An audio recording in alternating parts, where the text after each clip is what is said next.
Sachal news net work کی videos میں خوش آمدید۔ ناظرین، ویڈیو سے متعلق اپنی قیمتی رائے کا اظہار کمنٹ باکس میں ضرور کریں اور چینل کو سبسکرائب کریں۔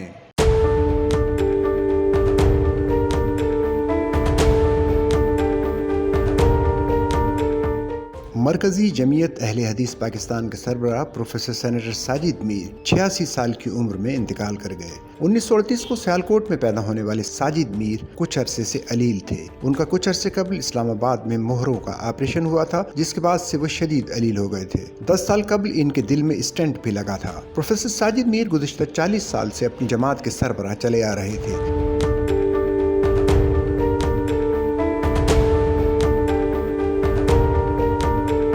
وہ 5 بار ایوان بالا یعنی سینٹ کے رکن رہے۔ ان کا شمار میاں نواز شریف کے قریبی رفقا میں ہوتا تھا۔ انہوں نے متعدد تصانیف بھی لکھی، جس میں سب سے معروف کتاب عیسائیت ایک مطالعہ اور تجزیہ شامل ہیں۔ ان کے سعودی عرب کے حکمرانوں شاہ عبداللہ، شاہ سلمان بن عبدالعزیز اور محمد بن سلمان کے ساتھ بھی خصوصی مراسم تھے۔ سیاسی تاریخ میں ان کی ایک منفرد پہچان جنرل پرویز مشرف کے صدر کے انتخاب میں مخالفت میں تنہا ووٹ ڈالنا تھا۔ وہ اسلام کی سربلندی اور جمہوریت کے لیے توانا آواز تھے۔ پروفیسر ساجد میر کچھ روز قبل اپنے آبائی شہر سیالکوٹ منتقل ہو گئے تھے اور وہیں انہوں نے آخری سانسیں لیں۔ ان کی نماز جنازہ سیالکوٹ میں ہی ادا کی جائے گی۔ انہوں نے 2 بیٹے، 1 بیٹی اور بیوہ کو سوگوار چھوڑا ہے۔